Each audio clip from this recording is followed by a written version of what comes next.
बाबरी मस्जिद को हमने सब्र किया है, इसलिए नहीं कि हम कमजोर थे, बल्कि इसलिए कि हम अपने मुल्क की एकता और अखंडता से प्यार करते थे। हम अपने देश से मोहब्बत करते हैं, अपने देश में अमन व अमान बनाए रखना चाहते हैं, इसलिए हमने सुप्रीम कोर्ट के फैसले को सर आंखों पर लिया और किसी किस्म का कोई एहतजाज नहीं किया। लेकिन नतीजा ये निकला, हमारे सब्र का नतीजा ये निकला कि हमें बुज़दिल समझा गया। और आज मैं कहता हूं कि अगर लोग बेदार ना हुए तो ज्ञानव्यापी उसी तरीके से, उसी बेईमानी के तरीके से ज्ञानव्यापी ये लोग छीन लेंगे। उसी तरीके से मथुरा को आपसे छीन लिया जाएगा, ईदगाह को आपसे छीन लिया जाएगा। उसी तरीके से यके बाद दीगरे, कभी बदायूं की मस्जिद पर हमला किया जाएगा, कभी ईदगाह पर हमला किया जाएगा, कभी जामा मस्जिद पर हमला किया जाएगा। अगर अपनी मस्जिदों को इसी तरह सब्र करना है, कहीं तो खत्म होना चाहिए ये तरीका। कभी तो हमें खड़े होकर अपनी बात रखनी होगी। तो मैंने ऐलान किया है कि बाबरी मस्जिद के बाद बस हमारी आस्था की भी अहमियत है। हमने बाबरी मस्जिद को सब्र किया है, ज्ञानव्यापी को सब्र नहीं करेंगे। इंशाअल्लाह ये लड़ाई सड़कों पर लड़ी जाएगी। हमारे प्राचा साहब कोर्ट में मस्जिद की लड़ाई लड़ेंगे, लेकिन हम तमाम मुसलमान सड़कों पर मस्जिद की हिमायत में लड़ाई लड़ेंगे। और लड़ाई वो नहीं होगी, हमें किसी के से लड़ाई नहीं करनी है, हमें दिखाना है कि हम बेदार हैं, हम बर्दाश्त नहीं करेंगे। उन्होंने कहा था हमारी आस्था कोर्ट से ऊपर है, हमने कहा था कोर्ट का जो फैसला होगा हमें वो मंजूर होगा। अब मैं कहता हूं कि हमारी आस्था कोर्ट से ऊपर इसलिए है कि हम एक बार बेईमानी कोर्ट की देख चुके हैं, दोबारा देखने को तैयार नहीं है। यहां जो तमाम लोग शरीक हुए, मैं उन तमाम लोगों का तहे दिल से शुक्रगुजार हूं।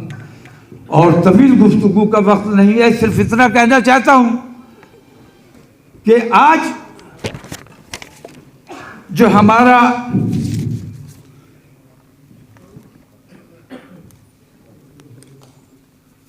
ये पूरा हिंदुस्तान जमा हुआ है, हिंदुस्तान के कोने कोने से लोग आए हैं और इस इरादे से आए हैं कि आज कोई फैसला होगा।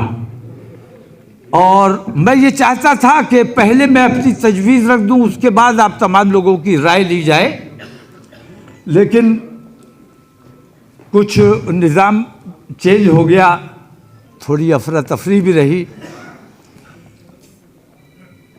हमारे सामने 24 है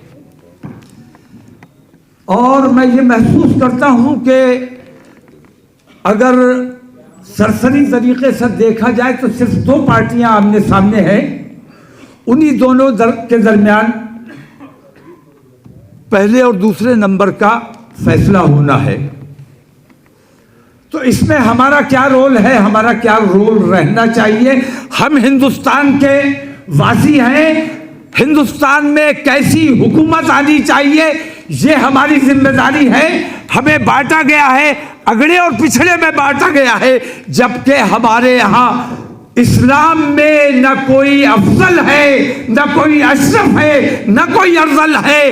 अगर अफजल है तो अपने आमाल की बुनियाद पर है, लेकिन अगर अशरफ है तो अपने आमाल की बुनियाद पर है। अगर मस्जिद में किसी के साथ तासुब होता है तो ये शर्म की बात है। मस्जिद में अगर अशरफ और अफजल नहीं है तो फिर किसी मामले में नहीं है। शरीयत के खिलाफ है ये बात जो हुकूमत हमारे मुसलमानों में ख़ास तौर से बंटवारा पैदा करने की कोशिश कर रही है। इसके खिलाफ भी हमें गौर व फिक्र करना चाहिए। तो 24 के हवाले से मैं इतना कहना चाहता हूँ कि हिंदुस्तान में कौन सी हुकूमत बने, कैसी हुकूमत बने। मैंने आमतौर से मुसलमानों का रुझान देखा कि चुनाव आने तो अब के देख लेंगे, मोदी को जीतने नहीं देंगे। मैंने कहा मोदी को हरा दो, फिर किसको लाओगे? जो आएगा वो तुम्हें कंगन पहनाएगा। पहले पहनाए हैं, कांग्रेस आएगी। कांग्रेस पहले भी 10 साल रही है, 10 साल यूपीए की हुकूमत रही। वक्त याद करो, रोजाना तुम्हारे बच्चों का इनकाउंटर हुआ करता था, रोजाना बम ब्लास्ट हुआ करता था, रोजाना तुम्हारे बच्चों को झूठे इनकाउंटर में मारा जाता था। 20-20, 25-25 साल के बाद छूटे हैं और गिरफ्तारियां की जाती थी, झूठे इल्जाम लगाए जाते थे। हमारे माथे पर आतंकवाद लिख दिया गया था। खुद अपने मंदिर पे बम मारा और कह दिया मुसलमान ने मारा है। तो जो बम मारते थे आज वो हुकूमत पे बैठे हैं। मैं कहना ये चाहता हूं, जो आज हुकूमत में बैठे हैं, अगर ये हार जाएंगे तो क्या ये अपने घर जाके बैठ जाएंगे? सवाल है मेरा। जो हार जाएगा वो अपने घर जाकर नहीं बैठेगा, वो अपने फिर पुराने तरीके पर आएगा। दंगे कराए जाएंगे, फसाद कराए जाएंगे, ब्लास्ट कराए जाएंगे और फिर हमारी गिरफ्तारियां होंगी, फिर हमारे बच्चों के इनकाउंटर होंगे, फिर हमारे साथ वही सब होगा जो उन 10 सालों में, यूपीए के 10 सालों में आप याद करो, आपको याद आ जाएंगी तमाम बातें। कहना यह चाहता हूं कि आपके सामने मनमोहन सिंह के 10 साल मौजूद हैं। आजादी के बाद से आज तक क्या हुआ मैं उस पर बहस नहीं करना चाहता, लेकिन मनमोहन सिंह के 10 साल आपके सामने मौजूद हैं। आप याद करो कि आपका क्या नुकसान हुआ, क्या फायदा हुआ, सच्चर आयोग कहां गया, बटला हाउस इनकाउंटर की जांच कहां गई। ऐसे 1000 सवाल मेरे पास हैं जिनका जवाब जब तक कांग्रेस नहीं देगी, कांग्रेस की हिमायत नहीं की जाएगी। जब तक टेबल टॉक नहीं होगी, किसी मुसलमान को इजाजत नहीं है कि वो अपने तौर पर फैसला करे। अपने तौर पर अगर फैसला करोगे तो नुकसान के जिम्मेदार तुम खुद होगे। मेरे सामने जहां 10 साल नरेंद्र मोदी के हैं, वहां 10 साल मेरे सामने मनमोहन सिंह के भी हैं। 10 साल में नरेंद्र मोदी ने मेरे देश को खोखला करने का काम किया है, मेरे देश को बेचने का काम किया है। नरेंद्र मोदी से मेरी रंजिश नहीं है, नरेंद्र मोदी से मेरी लड़ाई नहीं है। मैं अपने देश से मोहब्बत करता हूं। देश को जो बेचा जा रहा है, जो खोखला किया जा रहा है, मैं इसलिए नरेंद्र मोदी से नफरत करता हूं।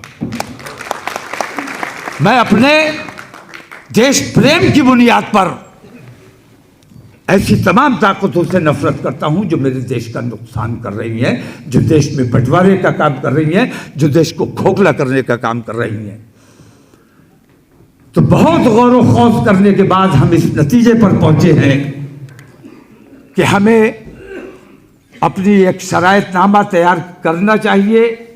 शरायतनामा तैयार किया गया है और मुख्तलिफ पार्टियों से सबसे राब्ता करना चाहिए, सबसे बात करनी चाहिए। बताइए ठीक है क्या गलत है? सबसे राब्ता करना चाहिए, सबसे बात करना चाहिए। प्राचा साहब का मेरा इख्तिलाफ इस बात पे हुआ, मैंने कहा बीजेपी भी एक पार्टी है, उससे भी राब्ता करो। इन्होंने कहा नहीं साहब उनसे नहीं करेंगे। मैंने कहा भाई करना चाहिए। उनसे कहिए कि इजराइल से सिफारती ताल्लुकात अपने खत्म करो, हम तुम्हारे साथ देने को तैयार हैं। बताइए ठीक है क्या गलत है?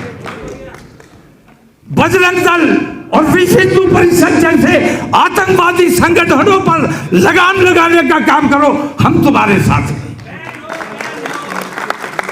सीवी पर पाबंदी लगा सकते हो, पीएफआई पर पाबंदी लगा सकते हो।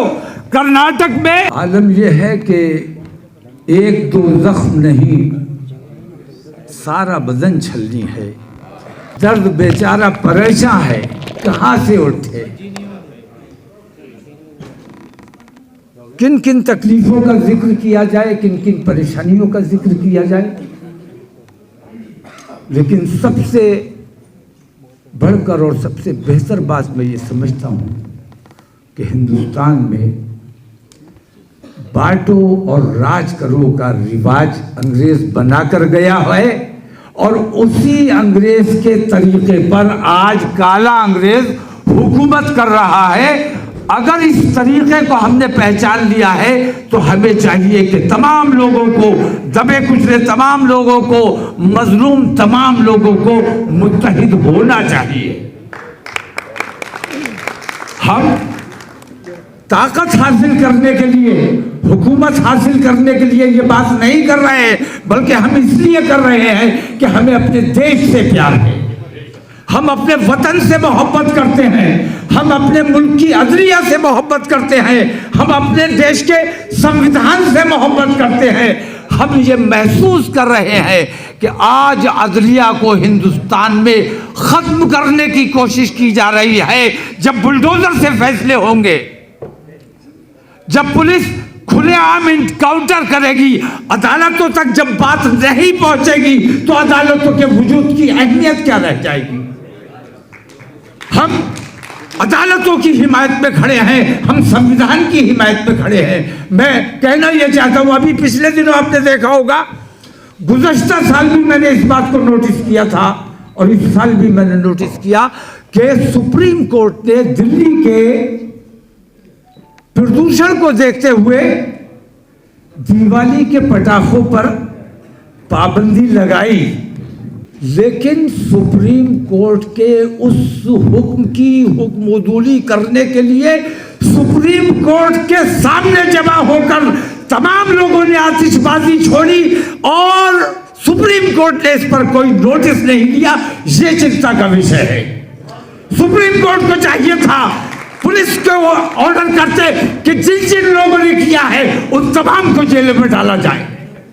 तो सुप्रीम कोर्ट अगर अपनी अहमियत को नहीं समझ रहा है, सुप्रीम कोर्ट अगर हुकूमत की दबाव में काम कर रहा है, तो हमारे लिए चिंता का विषय है। हमें काम करना चाहिए, हमें बताना चाहिए कि देश जाग रहा है, जनता जाग रही है, लोग महसूस कर रहे हैं जो बेईमानियां हो रही है, ये बेईमानियां अब होने नहीं दी जाएंगी क्योंकि अवाम में बेदारी आ चुकी है।